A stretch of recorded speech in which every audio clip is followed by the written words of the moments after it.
Et bonjour à tous, bonjour à toutes, bienvenue dans ce nouveau numéro d'Avanti Nissa. Aujourd'hui, c'est une grande semaine puisqu'il y a des nombreuses arrivées à l'OGC Nice, de nombreuses rumeurs également. Le mercato bat son plein. Je pense qu'on est vraiment là au top de l'excitation générale. Ça vire peut-être même parfois un peu à la psychose. On en parlera. Avec moi pour discuter de tout ça, il y a Brice. Salut Brice, comment ça va? Salut. Bah écoute, ça va très bien, très très bien.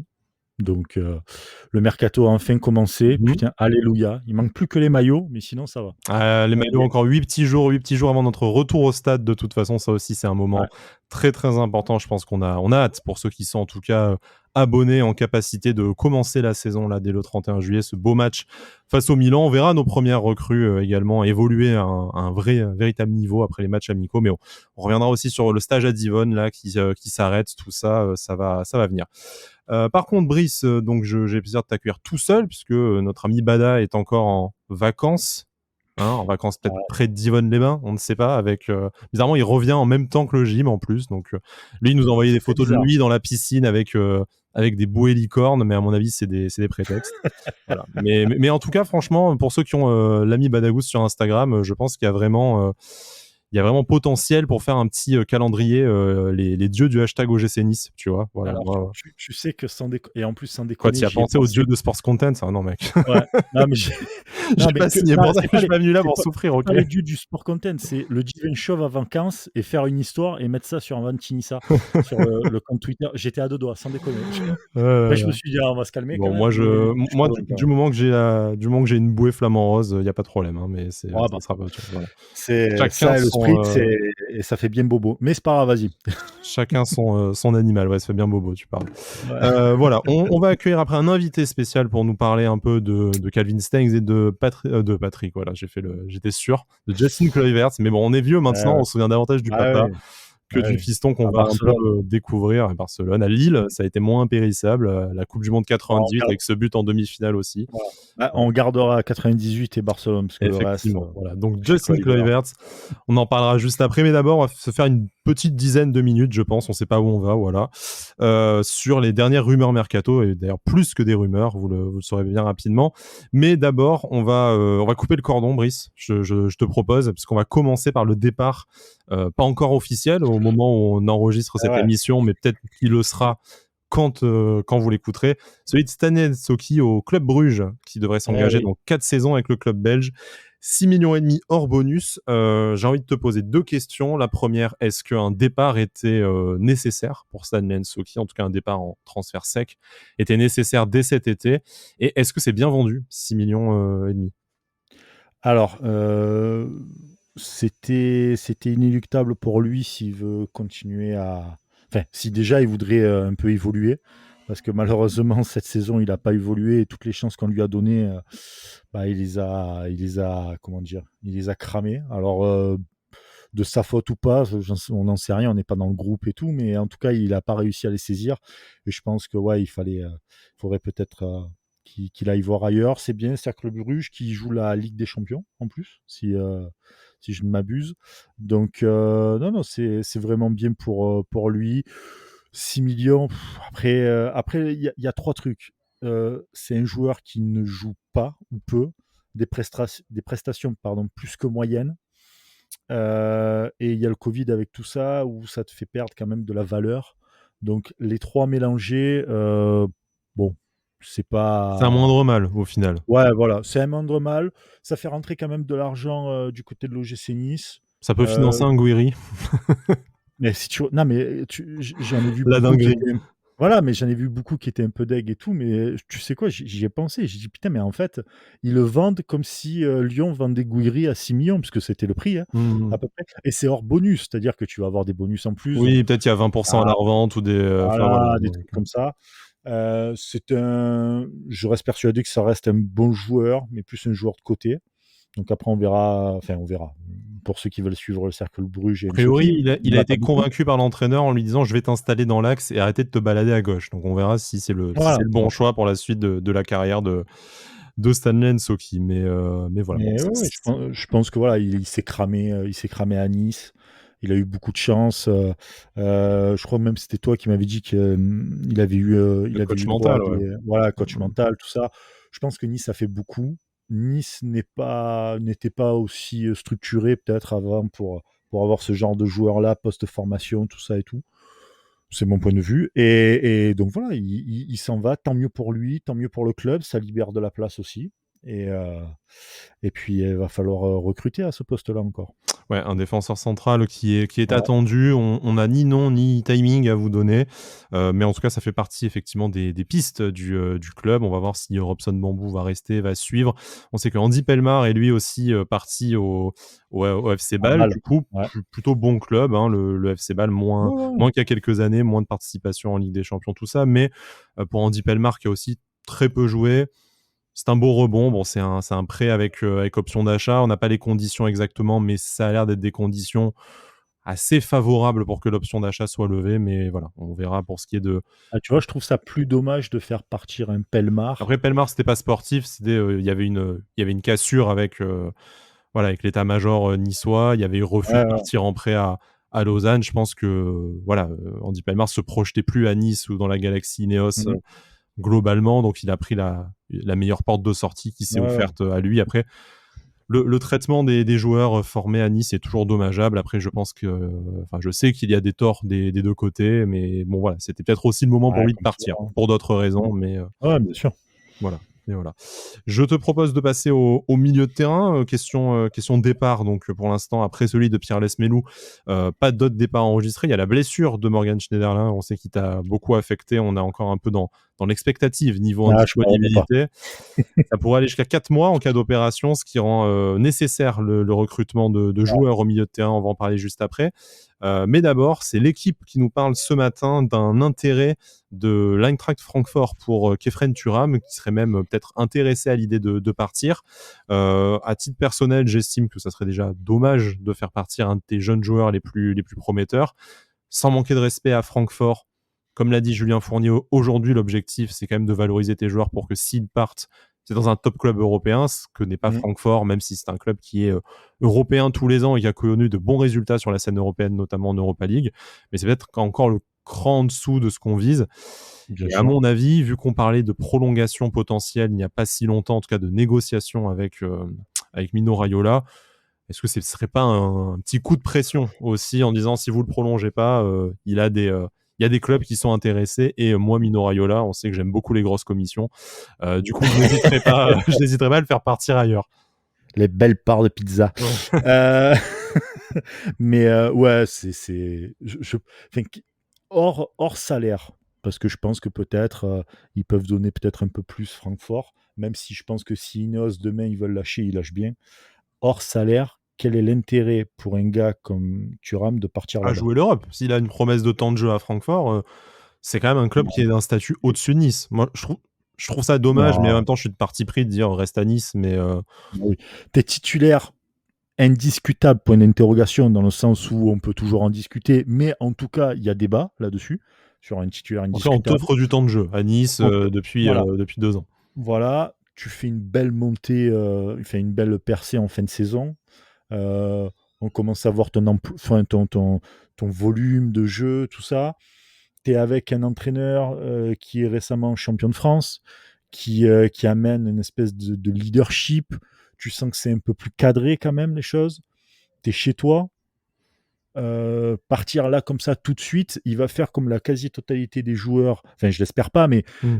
s'il part vraiment, ça prend un peu la direction de tous les joueurs là qui font 4 bons matchs dans l'année. J'exagère un peu, mais quand même, qui partent en première ligue, qui sont le neuvième milieu de terrain. Tu vois, Mmh. je pense à des Stambouli, etc., qui Toute la partent à génération Tottenham. de Newcastle qui était partie avec Ouais, voilà, tu 1 vois. sur 10 qui a réussi là-bas au final. Enfin, Mais bien sûr, et tu te crames. Alors ouais, certes, t'as un gros salaire et tout, mais quand t'es jeune, quand tu vas être footballeur, c'est pour jouer au foot, c'est pas pour forcément, comment dire, oui, être là. palper la grosse Et moula, quoi, effectivement. voilà, c'est ça, tu vois. Donc je reste là, et puis je pense que c'est un joueur qui pourrait viser bien plus que Mmh. Francfort. Enfin, Est-ce qu'on Francfort, peut se c'est mettre bien, mais d'accord sur le fait qu'on a envie de le garder à Nice? Est-ce que oui. l'article a l'air de dire que Galtier compte sur lui? Puis on l'a vu dans les vidéos produites par le service communication de l'OGC Nice il le lâchait pas, il le marquait un peu à la culotte quand même, Mm. et que dans son intérêt à lui, faire au moins une saison complète et À bon accomplie, niveau. quitte à Mm. partager le temps de jeu avec les probables arrivées dont on va parler tout de suite. Mais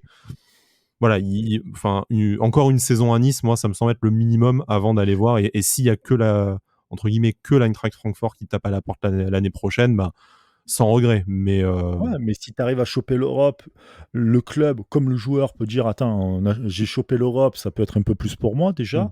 Je peux venir». Tu as des bagages pour dire: «Je veux venir titulaire indiscutable».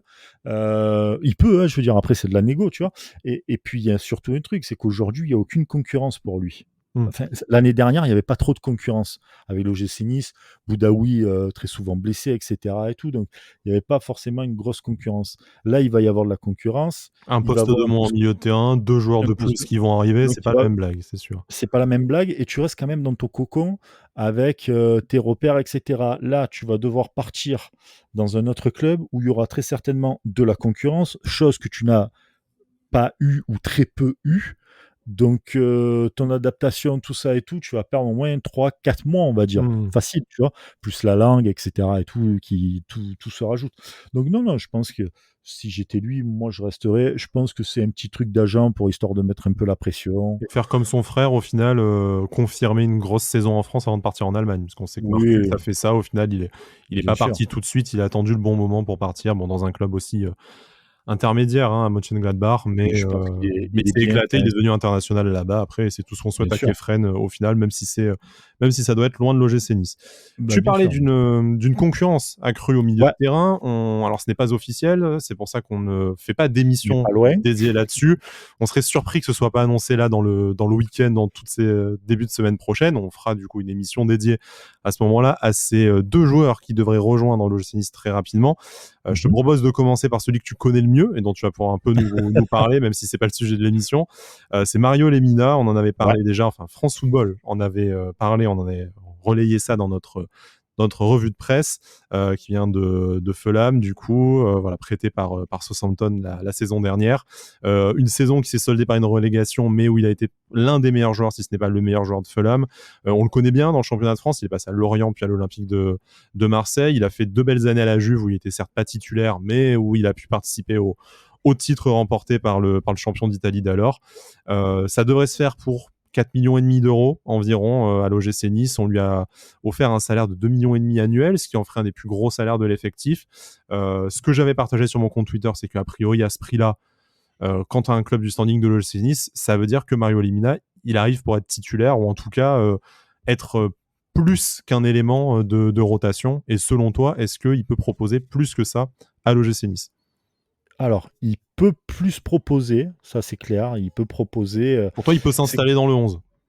ah mais clairement, enfin ça serait, enfin tu recrutes pas Mario Limina avec le bagage qu'il a, alors pour être franc, moi j'ai arrêté de le suivre après la Juve, sincèrement, voilà, je suis franc. C'était un joueur que j'ai connu sous Football Manager quand il était encore vraiment, dans les petites équipes à Lorient, tout ça et tout, voilà. Après il a fait Lorient, il est venu à Marseille, j'étais hypé de ouf, en plus avec Bielsa, laisse tomber. Il part à la Juve, on comprend pas trop pourquoi, mais il part. Enfin, c'était très bizarre, surtout les Minas, mais bref. Et parce que c'était un bon joueur et qui, je pense qu'il avait encore beaucoup plus à proposer à l'OM qu'à la Juve, ça s'est vu d'ailleurs.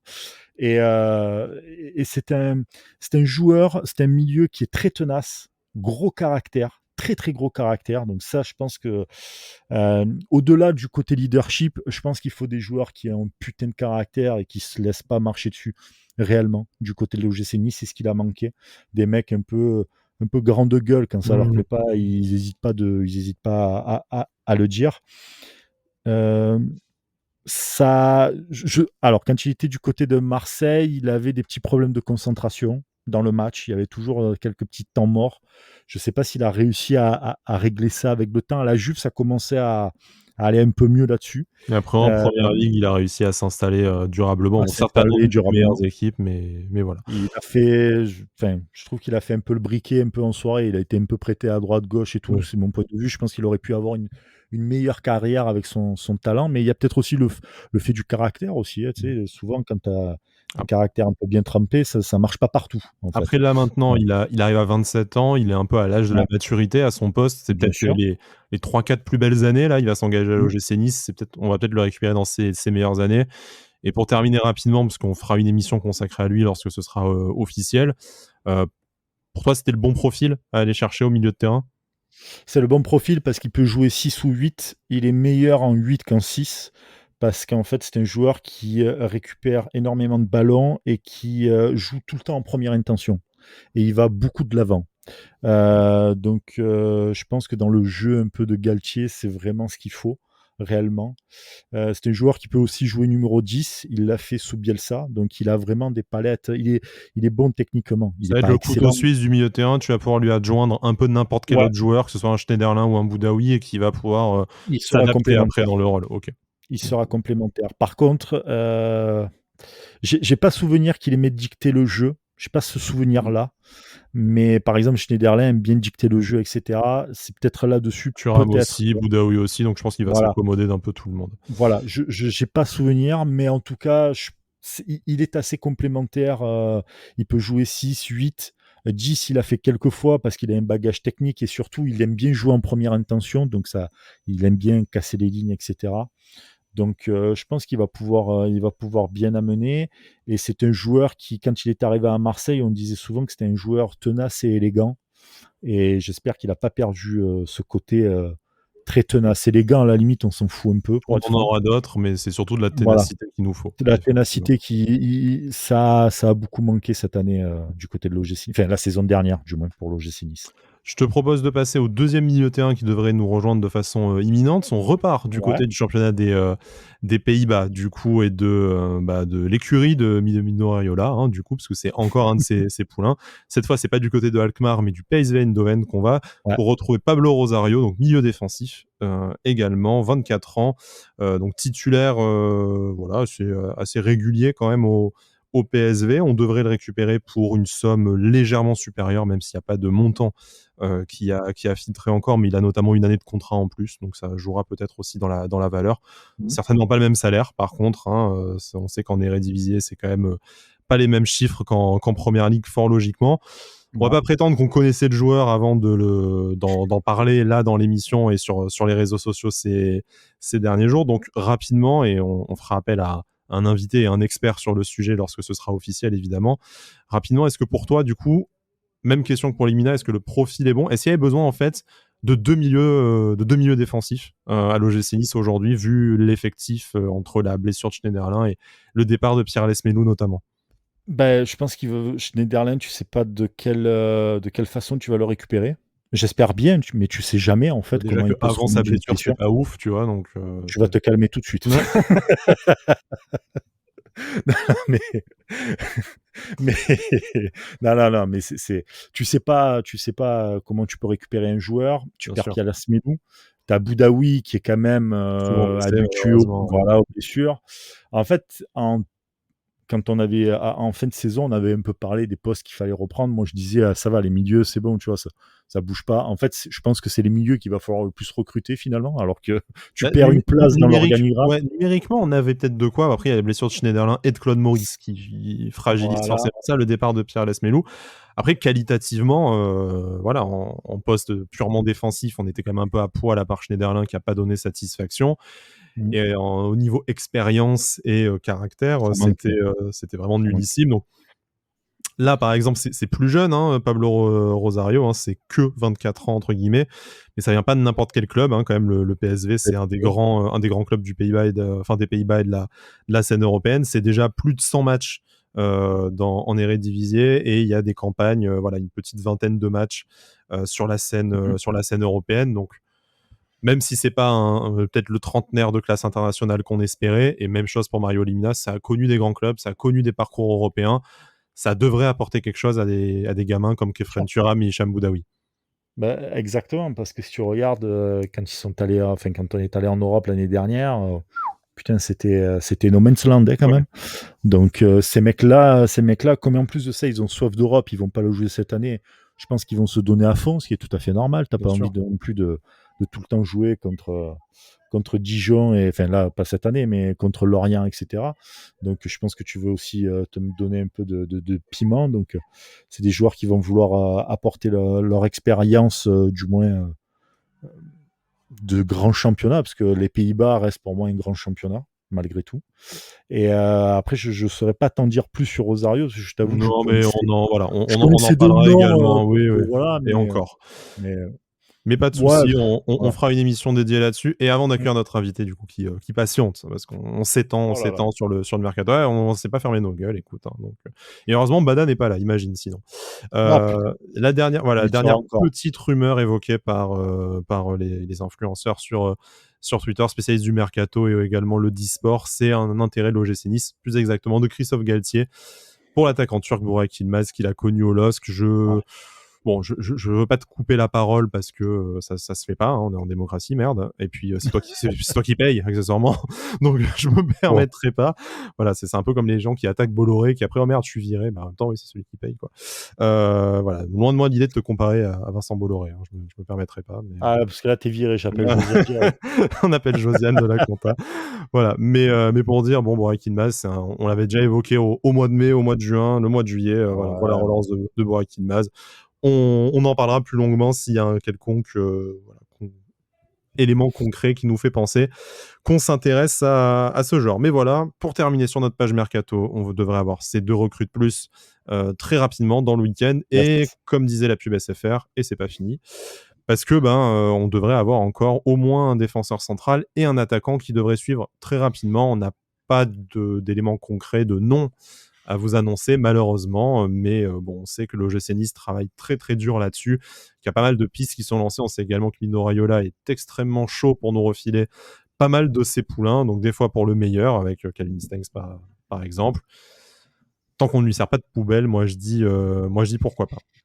Ouais, pourquoi pas. Après, voilà, c'est le jeu. S'il y a des liens qui se font avec Mino Raiola et qu'il arrive à te mettre bien avec des bons joueurs, tu prends, tu t'en fous, hein. C'est le jeu aussi. Donc, j'espère qu'il a quand même dans son, comment dire, dans son réseau, dans son étendue de joueurs, un gardien, parce que là, ça commence un peu à être problématique. Ouais. Voilà. Donc, s'il peut balancer un gardien, ça serait sympa. Merci, Mino. Mais pour parler plus en détail des 2 dernières recrues officielles, cette fois, de l'OGC Nice, de Sinclair et Calvin Stengs, on a le plaisir d'accueillir Seb. Salut Seb, comment ça va? Salut les amis, très heureux d'être avec vous.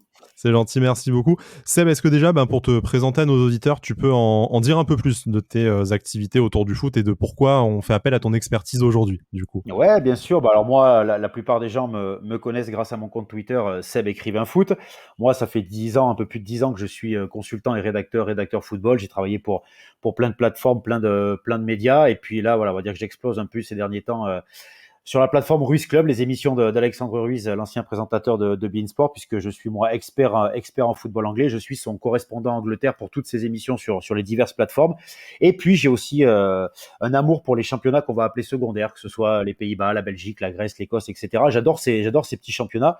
Donc voilà pourquoi aujourd'hui je suis très très heureux de venir parler de Stengs et Kluivert avec vous les gars. Ouais, du coup, on va parler d'Eredivisie, si je le prononce bien, parce que je pense que je me gourre à chaque fois, à peu près. Ouais, mais je pense que j'ai à peu près le même accent que toi, donc D'accord. ça posera pas de problème. Mon accent néerlandais, pas ouf, mais Voilà, il a ouais, pas moi été non trop plus. travaillé. L'accent anglais est bon, le néerlandais beaucoup moins. Voilà, bon. Je suis très déçu. Toi qui vas souvent à Amsterdam, je suis très déçu. Ah, les dossiers, c'est pas beau, c'est pas beau.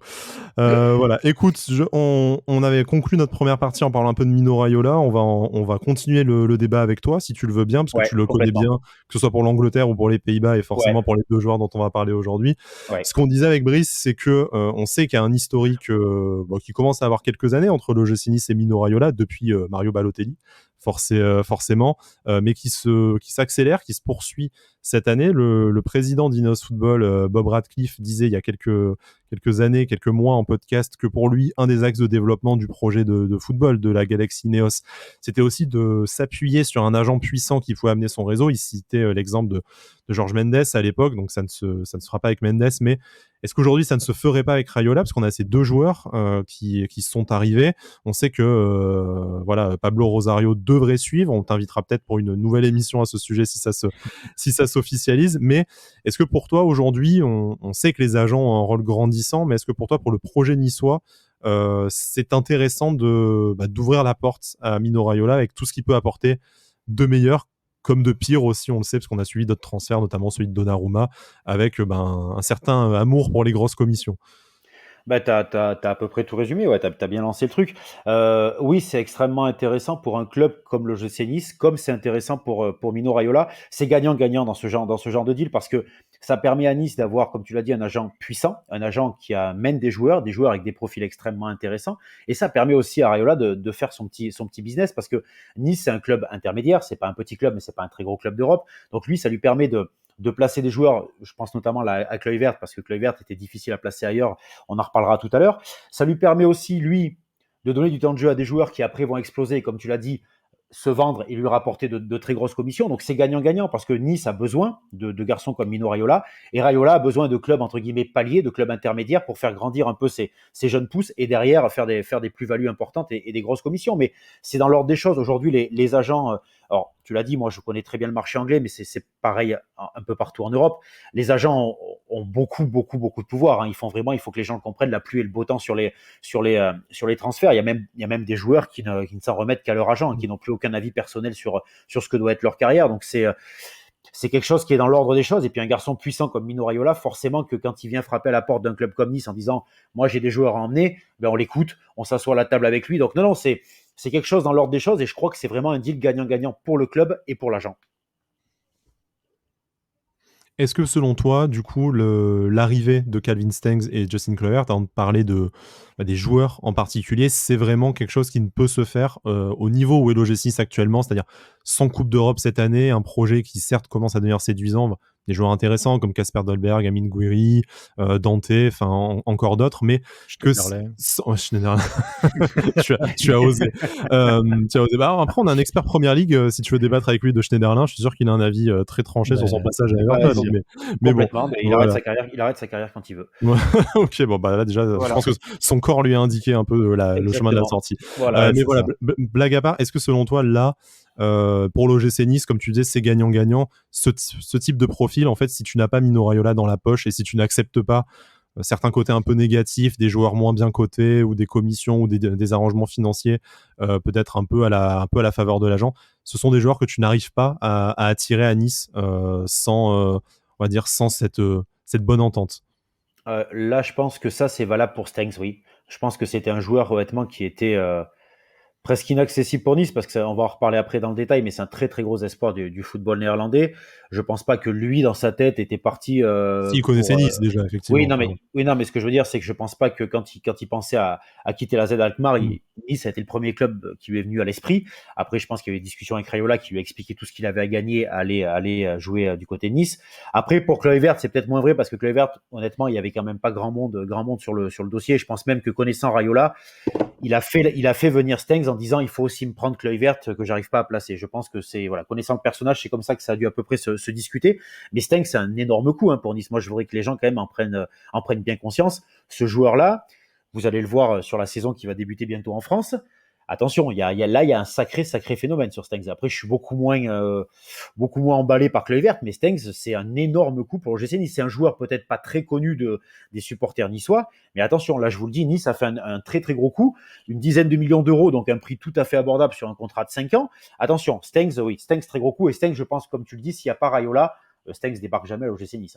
Brice, est-ce que tu as une question sur Mino ou est-ce qu'on se chauffe tout de suite sur Calvin Stengs? Parce que moi, j'étais ultra chaud déjà dès la première rumeur. Pour moi, c'est aussi une dinguerie qu'il est signé à Nice. Donc, je suis très partant pour en parler tout de suite, mais je ne devrais pas te couper le sifflet. Non, pas du tout. J'écoute ça avec beaucoup d'intérêt parce que pour être franc, autant que Kluivert, tu connais un peu parce que AS Roma, Ajax, etc. Donc voilà, on a suivi, on va dire. Puis le fils de, donc tu suis un peu. Voilà, tu suis un peu. Mais autant de Stengs, j'avoue que je suis tout oui parce que je connais pas du tout. Là, on a vu un peu, mais sinon, je vais être franc, je connaissais absolument pas Stengs et je voulais savoir vraiment la dimension qui peut avoir Stengs au niveau des Pays-Bas, comment eux ils le perçoivent là-bas, même en sélection, etc. Est-ce que c'est vraiment genre le crack annoncé Je te propose de faire un petit CV avant que Seb nous en parle plus en détail. Du coup, donc c'est effectivement déjà un international aux Pays-Bas, 7 sélections, pur produit du coup de l'AZ Alkmaar depuis les U17, même avant. Là, il quitte pour la première fois les Pays-Bas après plus d'une centaine de matchs au niveau, plusieurs campagnes européennes, surtout en Europa League effectivement, même s'il y a eu des qualifications en Ligue des Champions également, mais voilà, c'est un très gros espoir du football néerlandais, comme tu l'as dit, un peu plus qu'espoir, puisque déjà international, 22 ans, ça reste quand même malgré tout très jeune, avec une capacité certaine de développement. C'est le projet Ineos qui est là-dedans, aussi misé sur des jeunes prospects qui vont pouvoir grandir en même temps que le club. Ailier droit, du coup, qui va jouer un peu en fausse patte, mais bon, c'est avec l'œil vert de l'autre côté. Enfin, tout ça a été magnifiquement pensé. On sait également que Lucas Acuna va pouvoir s'inscrire un peu dans ce registre-là. Mais pour commencer là-dessus, moi, Calvin Stengs, c'est un joueur, je vais pas vous dire que je regarde les matchs de l'AZ Alkmaar, j'y crois pas trop, mais c'est partie un peu de ces joueurs, base de données entre ceux qui jouent à Football Manager, ceux qui passent leur journée sur Transfermarkt, qui regardent les jeunes joueurs de demain, mais qui se concentrent un peu purement sur les stats. Donc ça, lui, il est dans un championnat mineur, il stat, c'est intéressant, tu regardes son club fait une bonne saison, donc tu sais que c'est potentiellement un crack de demain, et c'est un peu dans la génération avec les Justin Kluivert, les Myron Boadou, les Daniel Malen qui lui va signer directement à Dortmund. Voilà, c'est un peu ce genre de pool de joueurs néerlandais que j'avais remarqué, et quand j'ai vu du coup qu'il était associé à l'OGC Nice, moi c'était un joueur que je voyais partir pour 20 ou 30 patates dans un club du top 4 européen, et de le voir arriver pour 10 millions à Nice sur le papier, parce qu'encore une fois je l'ai vu jouer qu'en match amical avec Nice. Je rejoins vraiment Seb, j'ai l'impression que c'est une dinguerie, et que c'est vraiment un coup fait parce qu'il a connu un petit moins bien la saison dernière, parce qu'il y a le Covid et qu'on est les seuls un peu à avoir de la caillasse fraîche. Mais tu te dis, mais d'où sort ce transfert en fait? Ouais, et puis alors sur le CV, tu as donné les infos essentielles. Tu l'as dit, 22 ans, c'est un garçon quand même. Moi, je suis pas un grand fan des stats, mais on va quand même y revenir un peu dessus. C'est 164 matchs, toutes compétitions confondues à 22 ans, ce qui déjà est quand même très très très très bon. Hein. C'est 32 buts marqués en 164 matchs. Tu l'as dit aussi, une expérience européenne parce qu'il a disputé notamment l'Europa League avec l'AZ Alkmaar. Donc c'est un ailier droit donc, qui est gaucher à la base, hein, donc qui joue avec ce pied inversé. Alors qui a des qualités intrinsèques énormes, que ce soit en technique, en vitesse. Il a une qualité de passe aussi, attention, parce que c'est un joueur qui fait beaucoup de passes décisives, une grosse qualité de passe. Il a de la créativité parce que on peut revenir, comme tu l'as dit, sur la data, sur ses statistiques, mais le football, c'est aussi quand même avant tout un ressenti. C'est un ressenti. Et ce garçon-là, il a une créativité, il a une espèce d'insouciance, mais il a 22 ans, c'est normal. Alors après, il y a une grosse marge de progression, mais il a un profil pour moi, pour les gens qui ne le connaîtraient pas, un peu à la Ziyech. Moi, ce joueur-là me fait penser à Ziyech. Et d'ailleurs, il faut savoir que quand Ziyech a quitté l'Ajax d'Amsterdam, c'est le premier nom que l'Ajax avait coché pour le remplacer. Bon, ça s'est pas fait pour diverses raisons. Il est resté à l'AZ Alkmaar. Mais c'est un joueur qui a ses qualités de technique et de vitesse. C'est un joueur qui dézone beaucoup parce qu'il joue sur l'aile, mais il vient souvent jouer au cœur du jeu entre les lignes et il se repositionne des fois un peu comme un 10. Ouais. Il a cette capacité à dézonner. Donc, il sera parfait dans le 4-4-2, on va dire, qui se profile du côté de Christophe Galtier. Après, il peut aussi jouer dans un système en 4-3-3 un peu plus haut. Mais je pense que dans le 4-4-2 de Galtier, avec de l'autre côté Kluivert, il sera vraiment dans son élément. Après, on a loué ses qualités. Il y a quelques petits défauts quand même chez ce joueur. C'est un joueur qui est plutôt grand, qui fait 1m82, mais par contre qui n'est pas vraiment bon dans le jeu aérien. Donc ça, pour moi, ça reste une énigme parce que non, mais il a des belles capacités athlétiques, mais il n'est pas bon dans le jeu aérien.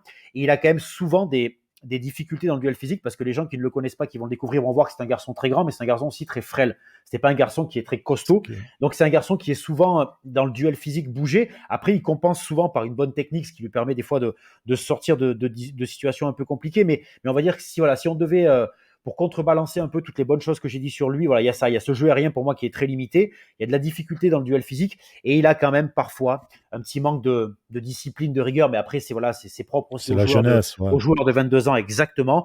Tu l'as dit aussi, c'est déjà 7 sélections chez Léa, après un bon parcours chez chez les sélections juniors. Donc non, c'est un joueur quand même qui a 22 ans, qui a une grosse expérience, qui arrive avec de grosses qualités, qui avait juste eu un pépin lors de la saison 2017-2018 parce qu'il avait été absent 14 mois quand même pour une rupture des ligaments croisés. Voilà, une rupture des ligaments croisés, il s'en est très très bien remis c'est fort par de la suite. revenir à cet âge-là, parce qu'il y a souvent des carrières qui se tuent quand autour de 18 ans, justement. Complètement, et puis avec cette pression qu'il avait aussi sur les épaules de futur crack du football néerlandais.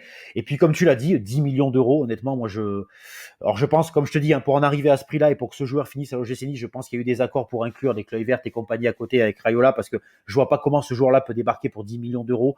Enfin, moi, ça me paraît fou quand on voit le talent brut qu'il y a. Après, il faudra faire attention aussi, parce que comme tu l'as précisé, il quitte les Pays-Bas pour la première fois. Donc, on sait que des fois, c'est un peu le cas de certains joueurs. Il y a un temps d'adaptation à avoir aussi, avec une nouvelle langue, avec un nouveau climat. Ça a son importance aussi, parce que c'est un joueur qui a joué aux Pays-Bas. Mais attention, du côté de Nice, il pourrait avoir des fois, quelques surprises avec la météo. Donc, c'est un joueur qui va avoir... Non, mais ça peut changer la donne. Faut faire attention, ça peut changer la donne sur des joueurs qui n'ont pas l'habitude de haute intensité sous forte chaleur. On l'a vu dans d'autres cas, ça change un peu la donne. Donc, lui laisser le temps d'adaptation. Après, je t'avouerai que je ne connais pas forcément très bien les supporters niçois. Je ne sais pas si c'est des gens qui sont plutôt cléments et qui sont plutôt patients. Mais il va falloir lui laisser rarement dans le sud, mais à la fois, il arrive quand même avec une aura aussi extrêmement positive. Voilà. On rappelle qu'à son poste, la saison dernière, il y avait Ronny Lopez. Donc, je pense que... Voilà, on sait être patient, tu vois. Exactement. Non, mais voilà, c'est ça. Même s'il marque pas, il jouera déjà mieux que Ronny Lopez vraisemblablement. Donc, lui laisser un petit temps d'adaptation, et puis je crois que sincèrement, si la mayonnaise prend, et j'y crois moi, parce qu'avec un garçon comme Galtier à la manœuvre, il n'y a pas de doute à avoir là-dessus. Si la mayonnaise prend avec Stengs, moi je vous le dis honnêtement, amis niçois, vous tenez là un futur crack du football européen. Sachant qu'en plus de ça, il vient avec Kluivert, qui est un de ses compatriotes. Ouais. Il y a Dolberg qui a joué aussi là-bas. Donc je pense que l'adaptation, je dis pas que ça va se faire plus facilement, mais il y a quand même quelques bases. Et puis... il y a eu Schneider par le passé aussi. Il y a eu des joueurs hollandais qui sont venus. Mon souvenir, Wesley Sneijder, malheureusement. Ouais. Quel gâchis quand même, quand d'avoir un tel joueur à l'OGC Nice et que ça donne... Je sais bien. Mais tout transfert n'est pas des transferts payants, on va dire. On ne peut pas tout réussir. On a eu de la chance sur Balotelli et Ben Arfa. On n'a pas fait la passe de 3.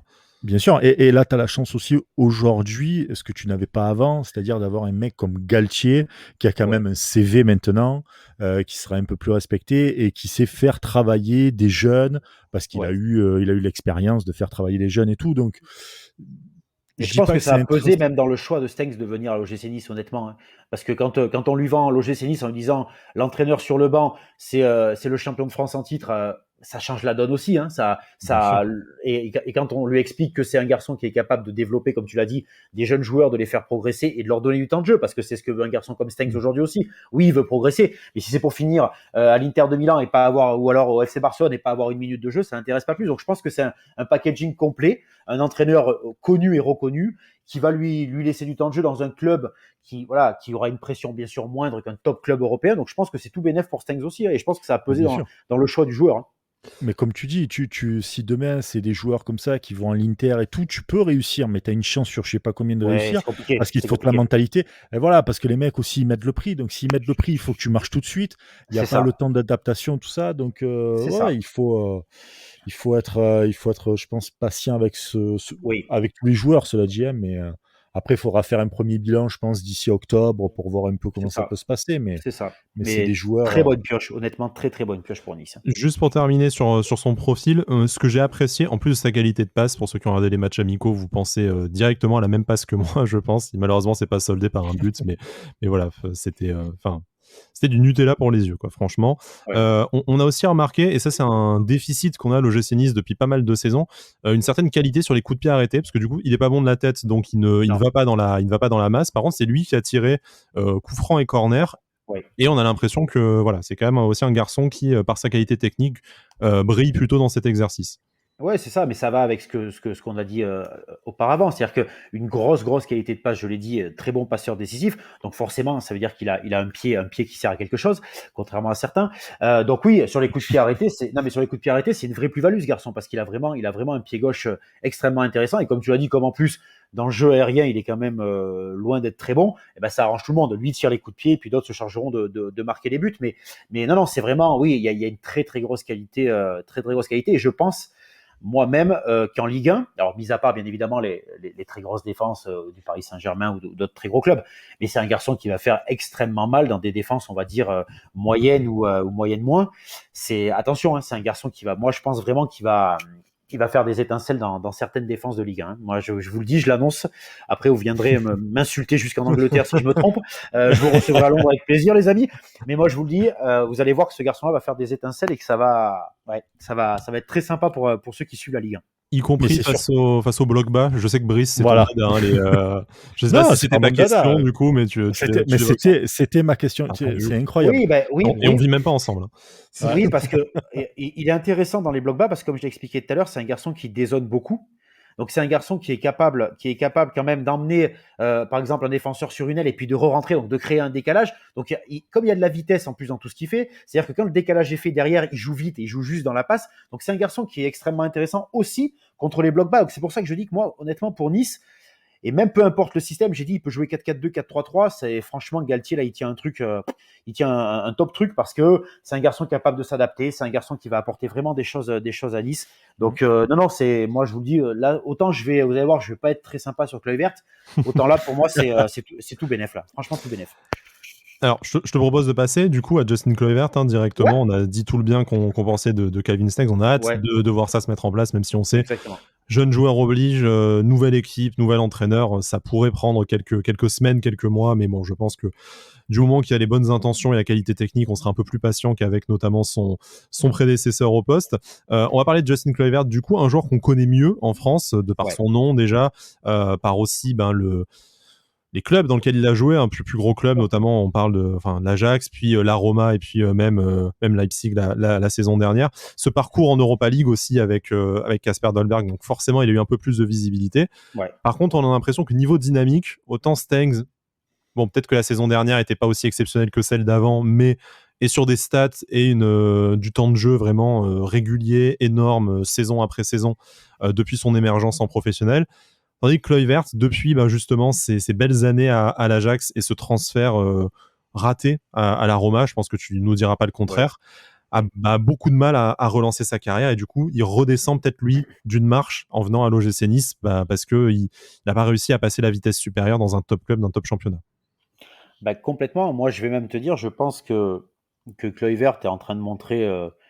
j'ai envie de dire les limites de son talent, c'est dur ce que je vais dire, mais on va rappeler, comme tu l'as dit, premier match pro pour Kluivert avec l'Ajax en 2017, donc c'est un joueur quand même qui est sur la scène pro depuis quelques années, de très belles années à l'Ajax, en 2018 il est 3e du trophée Golden Boy qui est le ballon d'or des jeunes joueurs, donc à l'Ajax tout va bien, une dynamique excellente. Après, il a un nom difficile à porter puisque c'est le fils de Patrick Kluivert. Donc, on s'était dit à ce moment-là que Hayé, il avait réussi à passer ce cap-là de, entre guillemets, tuer un peu le père et de prendre son propre chemin. Et puis, voilà, 2018, l'AS Roma. Et là, naturellement, on se dit que voilà, il va enfin passer ce cap après ce qu'il a montré à l'Ajax. Et c'est pour ça que je refais le parallèle avec ce que je disais tout à l'heure sur Stengs. Attention à des joueurs qui cartonnent chez eux et qui quittent leur pays. Des fois, il faut faire attention puisque à l'Ajax, tout le monde vantait les mérites de Kluivert. Donc voilà, en 2018, il signe à l'AS Roma, et là, ça devient beaucoup plus compliqué parce que je crois qu'il y a une exigence du très haut niveau qu'il n'a pas assimilé. Parce que moi, ce que je reproche, et c'est pas moi personnellement, mais le bon nombre d'entraîneurs qui l'ont eu sous ses ordres à partir de cette période-là expliquent que c'est un garçon qui est très peu travailleur. C'est un garçon, pour pas dire feignant, qui est quand même très limite dans les efforts fournis. Donc, il n'a jamais réussi à passer ce cap de l'AS Roma, qui pourtant semblait être un club idéal pour lui. C'était pas un top 5 européen, c'était pas un petit club, c'était un club qui était peut-être taillé pour lui. Il a disputé 68 matchs avec la Roma, 9 buts, donc c'est quand même pas bien emballant. Et puis il y a eu ce prêt là en 2020 à Leipzig, on a essayé de le relancer un peu, mais là c'est pareil, à Leipzig, son entraîneur s'est plaint de la même chose, a expliqué que c'est un garçon qui est pas travailleur. À Leipzig, il a joué 27 matchs pour seulement 4 buts, donc en plus on se rend compte que c'est un joueur qui est pas vraiment décisif dans le dernier geste. Moi, c'est un joueur où contrairement par exemple à Stengs où je louais sa qualité de passe, moi je reste toujours très déçu par la qualité de dernière passe de Kluivert, parce qu'il pourrait ne pas être entre guillemets décisif dans le dernier geste, mais il pourrait avoir cette qualité de passe pour amener un peu les actions de but. C'est aussi un physique très fragile. Kluivert, c'est un garçon qui est souvent blessé. Donc quand on est souvent blessé, quand on travaille peu, eh ben, il y a pas de Ouais, miracle la, attendu. la Hein. marge de progression est assez compliquée, quoi, effectivement. Voilà, Surtout en À la Italie. Roma, ça s'est Surtout. pas bien passé. À Leipzig, Ouais. ça s'est pas bien passé. Je veux dire, à un moment donné, en plus, il a quand même été dans des clubs qui ont misé sur lui. Hein. C'est-à-dire qu'on l'a pas mis de côté. C'est des clubs qui ont essayé de lui donner du temps de jeu, qui ont essayé de le mettre dans de bonnes conditions. Leipzig, c'est quand même un club qui est parfait pour des jeunes joueurs comme lui. Et ben, ça l'a pas fait non plus. Donc, non, après, voilà, si on doit donner quelques qualités, parce que ce garçon-là n'a pas que des défauts, il est quand même footballeur professionnel, mais voilà, moi, je dirais que ses qualités de vitesse et de profondeur sont intéressantes, mais c'est quand même, largement insuffisant quand on veut, C'est limité, quoi. quand on veut prétendre à être, Mm. entre guillemets, un des futurs espoirs du football européen. Donc non, moi, honnêtement, Kluivert, je vous dis, moi, je pense que Raiola l'a inclus, entre guillemets, automatiquement dans le deal parce qu'il n'arrivait pas à le placer ailleurs. Il a dû dire, je te fais Stenks pas cher, je t'amène un garçon comme Stenks, mais en contrepartie, ça Raiola le fait souvent, il faut me prendre un mec que j'arrive pas à placer. On verra. Après, Galtier lui donnera sûrement du temps de jeu sur le côté gauche du secteur offensif.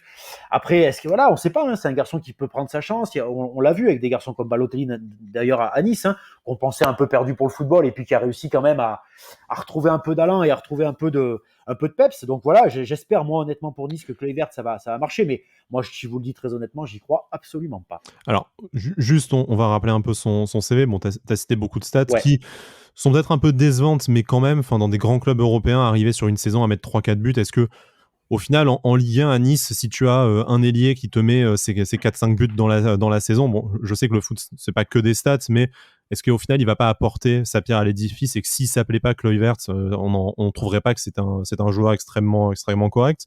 En tout cas, là où c'est intelligent de la part de l'OGC Nice, c'est qu'il a réussi à avoir une négociation pour que ce soit une option d'achat, bon, qui pourrait s'activer automatiquement selon des conditions remplies. Donc, on parle d'un certain nombre de matchs joués. Ouais. Donc, du coup, s'il n'est pas bon, bah, tant qu'à faire, Exactement. voilà. Et Y a pas de risque. voilà, une qualification européenne au final. Pour toi, si jamais Kluivert devient naturellement un titulaire du 11 d'un OGC Nice qui deviendrait européen la saison dernière, tu t'en sortirais pour un billet autour de 15 millions d'euros. Est-ce que connaissant le foot aujourd'hui, alors c'est sûr que si tu le compares aux 6 millions de Guiri et aux 10 millions de Stengs, ça peut paraître cher, mais est-ce qu'à 15 millions d'euros, tu as vraiment des jeunes prospects avec beaucoup plus de talent que Justin Kluivert qui sont à disposition sur le marché aujourd'hui? Bah, sur le marché peut-être, mais en mesure de venir à OGC Nice, sûrement pas. Parce que c'est sûr que si demain tu es le FC Barcelone, il y a plein de jeunes que tu vas trouver qui sont prometteurs à 15 millions qui vont venir chez toi. Quand tu es l'OGC Nice, il faut aussi rester dans des réalités. Donc non, si il remplit le contrat, en fait, comme tu l'as dit, pour activer son option d'achat, c'est-à-dire qu'il y a un certain nombre de matchs et qu'il y a une qualif européenne, bon, ben, c'est qu'il aura fait une saison quand même plus que correcte. Donc là, ça posera pas de problème. Écoute, 15 millions, c'est pas un risque non plus énorme quand on connaît le marché actuel avec des sommes qui s'enflamment pour des joueurs qui ont joué 3 matchs et demi et 9 minutes sur un 5. Ce que je veux dire, c'est voilà, non, si l'option d'achat est levée, il n'y a pas de risque en fait. C'est-à-dire que soit il fait pas l'affaire, il joue pas, il n'y a pas d'option d'achat, et il retourne à la Roma, soit il a fait l'affaire et l'option est levée pour une quinzaine de millions d'euros. Donc non, c'est sans prise de risque. Après, moi, je lui souhaite de réussir au petit Kluivert, mais comme je t'ai dit, je mettrais pas de pièce. Enfin, si tu as non, une seule pièce à mettre, tu la mets sur Stengs et tu mets même le billet, le PEL avec. Il y a rien à comparer. Honnêtement, pour moi, il y a rien à comparer. Il y a vraiment rien à comparer entre ces deux joueurs-là. Il y a rien à comparer. Donc la pièce, oui, elle est sur Stengs sans aucun problème. Le truc, c'est que tu prends un joueur qui a été en échec à la Roma, que la Roma, enfin Mourinho ne veut plus en plus. Donc tu sais pas comment tu récupères le gars non plus mentalement. Tu sais pas si voilà. Et donc pareil que Stengs, il va falloir avoir une adaptation, mais pas la même. C'est plus une adaptation plus peut-être mentale, tu vois. Et il va falloir exactement. Il va falloir que Galtier trouve entre guillemets les mots et les déclics pour le remettre sur le droit chemin et lui faire reprendre, on va dire, la route d'un joueur pro de ce niveau-là. Mais je vais juste revenir sur ce qu'on a dit tout à l'heure parce que j'y suis pas revenu. Quand tu me demandais si un mec comme Kluivert, un ailier, nous marquait 4-5 buts, est-ce que c'était satisfaisant? J'ai envie de te dire, ça dépend parce que le football est quand même très volatile aujourd'hui. Si Kluivert te marque 4-5 buts dans la saison, mais qui te marque des buts qui n'ont aucune importance, qui sont des buts de 3-0, tu sais comment est le football, c'est très volatile. Les supporters te diront que voilà, il marque des buts qui servent à rien. Par contre, si ce même mec te met toujours 4-5 buts, mais qui te met un but en quart de finale de Coupe de France, qui t'envoie en demi, qui te met un but à la dernière journée, qui t'envoie en Europe, tout le monde te dira que c'est le nouveau Messi de Nice. Donc il y a pas de vérité absolue avec ça. Après, c'est pareil, il marque 4-5 buts, mais si à côté de ça, il te met pas une passe décisive, est-ce que pour un ailier, on peut oui, étant donné que s'il te met 2 buts mais qu'il te fait 15 passes décisives. Ouais, c'est ça, c'est pareil. Moi, je préfère qu'ils mettent un but et qu'ils te mettent 8 ou 9 passes qui amènent des buts derrière. Enfin, le football, c'est très volatile, donc c'est des questions auxquelles il est difficile de répondre, mais Mais moi, comme j'ai dit tout à l'heure, c'est pour ça que tu vois, je disais tout à l'heure, moi, que je suis vraiment pas. Alors, je suis pas très moderne avec ça, mais je suis pas un fan des stats. Parce que les stats, ça veut tout dire, rien dire. On leur fait dire Bien n'importe sûr. quoi. La preuve, tu vois, avec ça. Ouais, Moi, tu les sors j'aime le n'importe comment. ressenti. Moi, j'aime le ressenti. J'ai toujours travaillé comme ça et c'est ce qui a toujours fait ma différence. J'aime le ressenti qu'on a des choses. Tu as des joueurs qui mettent pas beaucoup de buts sur une saison, des attaquants, mais qui sont hyper importants parce qu'ils créent des décalages, parce qu'ils créent des trous dans la défense, parce qu'ils sont des points d'appui. À côté de ça, tu as des mecs qui marquent des buts qui n'ont aucune importance et qui ont des très bonnes stats, mais qui servent à rien. Donc c'est pour ça que je dis attention à pas toujours regarder les statistiques. On verra le ressenti aussi qu'on a de ce joueur, comme tu l'as dit. Je pense qu'un point peut être fait avant le mercato d'hiver, c'est-à-dire autour d'octobre-novembre là. Mais attention, voilà, il faut aussi faire attention à ce qu'on ressent de ce joueur-là et je pense qu'on en saura plus dans 2-3 mois avec ce garçon-là. Je suis juste Brice, je te coupe juste pour finir sur la partie stats, tout ça. Il y a aussi l'importance du collectif et du scénario de la saison. On sait que tu as toujours envie de lever l'option d'achat d'un joueur qui a participé même à un moindre niveau à une saison qui a été exceptionnelle. Moi, je prends toujours l'exemple d'un Anastasios Donis ou d'un Younes Belhanda qui ont participé modérément à une saison exceptionnelle où tu termines 3e, tu as envie de mettre de l'argent dessus pour que le groupe, l'aventure continue, parce que tout était positif. Et après, voilà, si Kluivert même est dans une saison prometteuse, mais pas parfaite, mais qu'en fait, l'année prochaine, tu joues la Ligue des Champions, tu sais que tu vas avoir envie naturellement de le garder ton groupe. Et puis effectivement, s'il te met le but qui te permet, je sais pas, de battre l'OM au Vélodrome ou de te qualifier en Ligue des Champions. Là. Ah oui, monsieur Brice, bien sûr. Voilà, mais bon, tu as forcément, voilà, Dolberg, il surfe quand même encore aussi sur son doublé face à Monaco et son but à la dernière minute. Je voudrais juste enchaîner, sauf si ça va à l'encontre de ce que Brice voulait poser comme question. Du coup, collectivement, sur globalement la complémentarité, que ce soit avec Stengs, mais aussi avec Dolberg et Gouiri. Est-ce que pour toi ce quatuor... Bon vas-y, je te laisse, vas-y. Vas-y. Mais si c'est la même, vas-y, parce que j'ai beaucoup parlé, donc je t'en prie. Non, c'était de savoir ce trio néerlandais et notamment avec Dolberg, les automatismes qui peuvent peut-être vite revenir et le mettre dans les bons rails tout de suite, je pense, tu vois. C'est quelque chose qui est pas négligeable aussi. Je pense que ils ont réussi à calculer le fait que Dolberg, ça se voit, il est pas heureux à Nice, il fait la gueule. Toute cette saison, ça a été catastrophique. Le fait de faire venir un mec comme Kluivert, peut-être qu'il va donner plus de passes décisives à Dolberg parce qu'il a ce petit truc là en plus, c'est-à-dire l'automatisme. Donc c'est peut-être hyper important aussi à prendre en compte pour Kluivert. Pour Kluivert et pour Dolberg aussi, parce que je pense que Dolberg est pas mécontent de retrouver des compatriotes, à Nice. Ça, c'est vrai que c'est peut-être la chance de Kluivert, c'est de se retrouver avec Stengs et Dolberg, donc on va dire dans un climat peut-être de confiance. Et puis il y aura aussi la facilité parce qu'il n'y aura pas de barrière de la langue avec ces trois-là. C'est quand même quelque chose d'important aujourd'hui. Donc c'est sûr que ça peut créer une symbiose et créer des automatismes. Et c'est vrai que mais je pense que c'est une chance pour Kluivert et aussi pour Dolberg, parce que je pense que Dolberg, ça va peut-être un peu le rebooster, ça va lui redonner peut-être un nouvel élan pour la saison à venir. Mais moi, je pense que ce trio-là, emmener toujours, je répète, parce que avoir des jeunes et des bons joueurs, c'est une chose, il faut les gens pour les driver derrière. Ce trio-là, emmené par Galtier, dont on connaît les qualités en France et maintenant en Europe, puisque c'est un garçon qui fait de plus en plus parler de lui. Moi, je crois vraiment, comme j'ai dit tout à l'heure, que ça peut être vraiment bankable pour l'OGC Nice. Moi, je pense que Nice peut quand même miser une belle saison et des résultats plus qu'honorables avec ce trio-là, sachant qu'en plus, on en reparlera peut-être tout à l'heure, mais il y a des joueurs comme Rosario, Lemina qui pourraient arriver aussi dans l'entrejeu. Enfin, moi, je trouve qu'il y a quand même une gestion du mercato qui est avec des moyens limités, puisqu'on ne fait pas n'importe quoi, qui est plutôt très, très maligne du côté de l'OGC Nice. Donc, non, moi, je pense que Nice peut, les supporters niçois et vous, les amis, pouvez être ambitieux cette année. Bon, on espère parce qu'on sait que ce projet a été quand même beaucoup discuté, beaucoup attendu, et là on a l'impression d'avoir un peu des joueurs pour passer ce cap et se qualifier proprement en Europe, et une fois en Europe hyper formé. Bon, après on va voir, c'est la vérité du terrain au final qui va primer. Là on a quand même mis tous les éléments pour que ça marche. Après c'est la glorieuse incertitude du sport.